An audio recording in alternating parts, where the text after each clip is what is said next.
Every man on this planet is taking his initiation in love. A new commandment I give unto you, that ye love one another.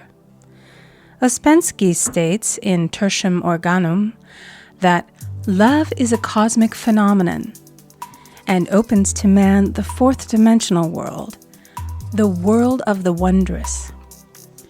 Real love is selfish and free from fear. It pours itself out upon the object of its affection without demanding any return. Its joy is in the joy of giving.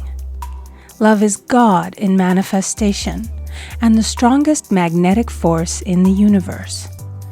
Pure, unselfish love draws to itself its own. It does not need to seek or demand.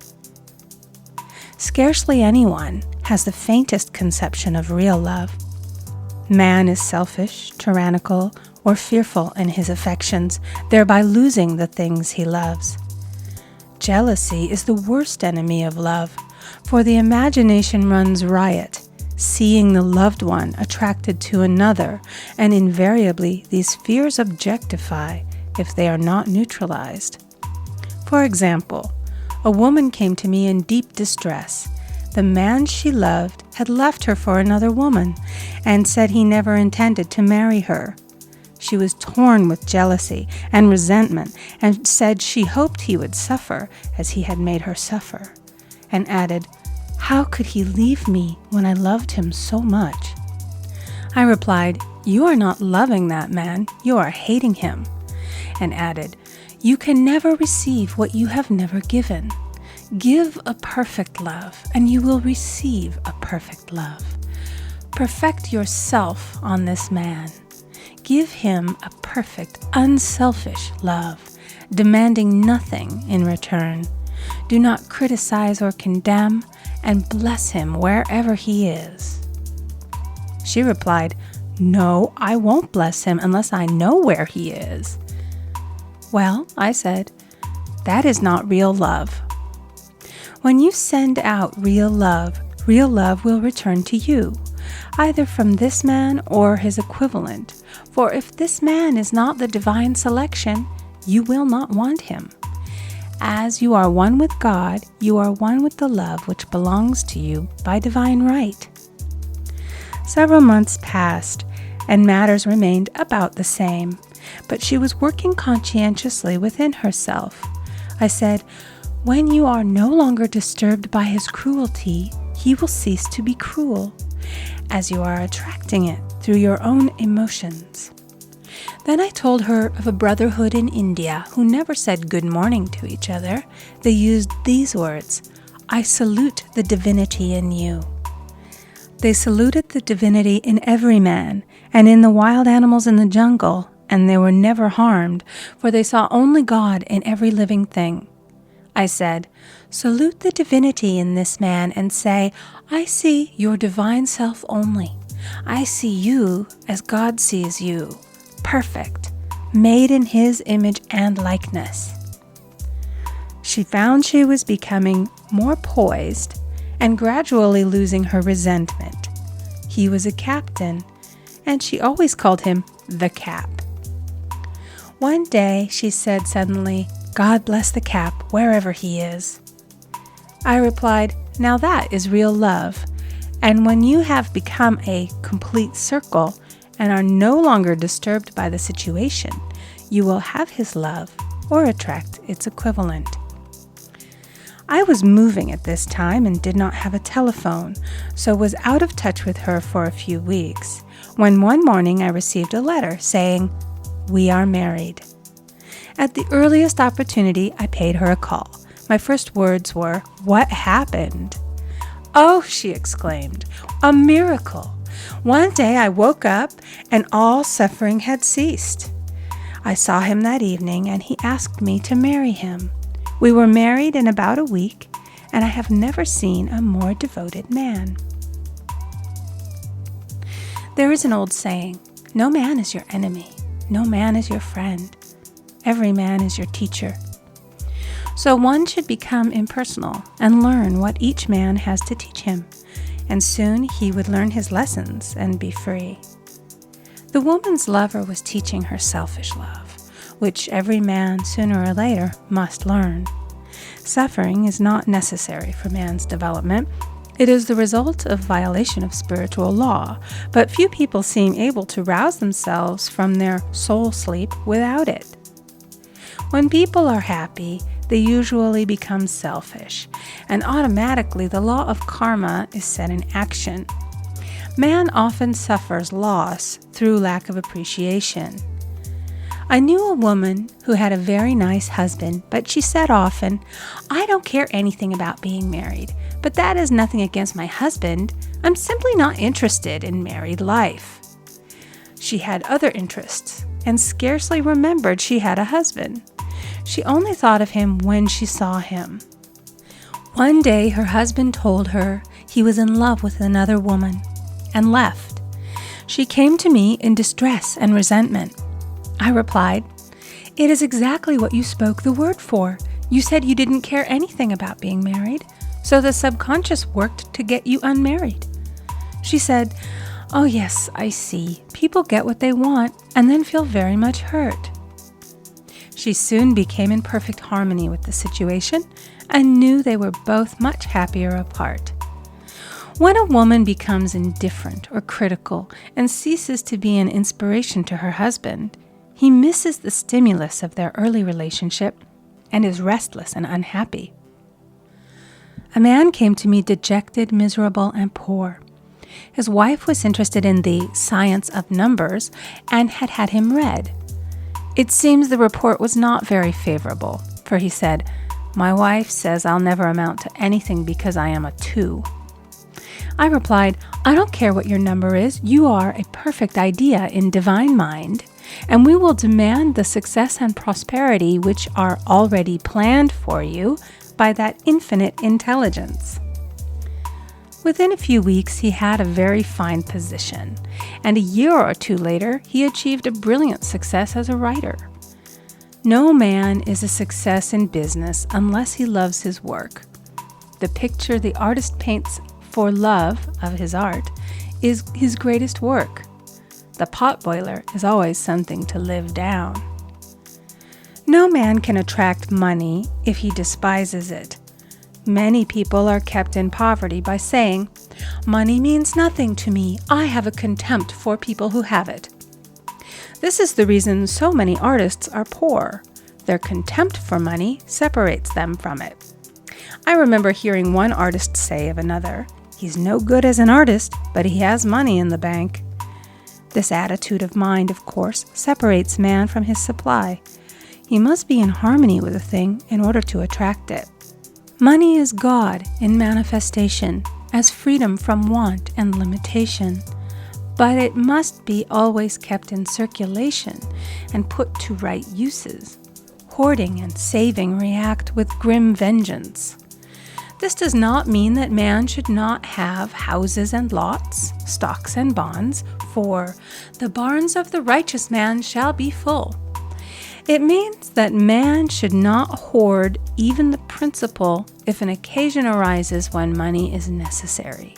In letting it go out fearlessly and cheerfully, he opens the way for more to come in, for God is man's unfailing and inexhaustible supply. This is the spiritual attitude towards money, and the great bank of the universal never fails. We see an example of hoarding in the film production of Greed. The woman won $5,000 in a lottery, but would not spend it. She hoarded and saved, let her husband suffer and starve, and eventually she scrubbed floors for a living. She loved the money itself and put it above everything, and one night she was murdered and the money taken from her.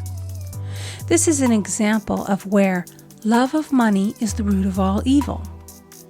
Money in itself is good and beneficial, but used for destructive purposes, hoarded and saved, or considered more important than love, brings disease and disaster and the loss of the money itself. Follow the path of love, and all things are added, for God is love, and God is supply. follow the path of selfishness and greed, and the supply vanishes, or man is separated from it. For example, I knew the case of a very rich woman who hoarded her income. She rarely gave anything away, but bought and bought and bought things for herself. She was very fond of necklaces, and a friend once asked her how many she possessed. She replied, 67. She bought them and put them away, carefully wrapped in tissue paper. Had she used the necklaces, it would have been quite legitimate, but she was violating the law of use. Her closets were filled with clothes she never wore and jewels which never saw the light. The old woman's arms were gradually becoming paralyzed from holding on to things, and eventually she was considered incapable of looking after her affairs, and her wealth was handed over to others to manage. So man, in ignorance of the law, brings about his own destruction. All disease, all unhappiness come from the violation of the law of love. Man's boomerangs of hate, resentment, and criticism come back laden with sickness and sorrow. Love seems almost a lost art, but the man with the knowledge of spiritual law knows it must be regained, for without it he has become as sounding brass and tinkling cymbals. For example, I had a student who came to me month after month to clean her consciousness of resentment. After a while, she arrived at the point where she resented only one woman, but that one woman kept her busy. Little by little, she became poised and harmonious, and one day, all resentment was wiped out. She came in radiant and exclaimed, "You can't understand how I feel. The woman said something to me, and instead of being furious, I was loving and kind.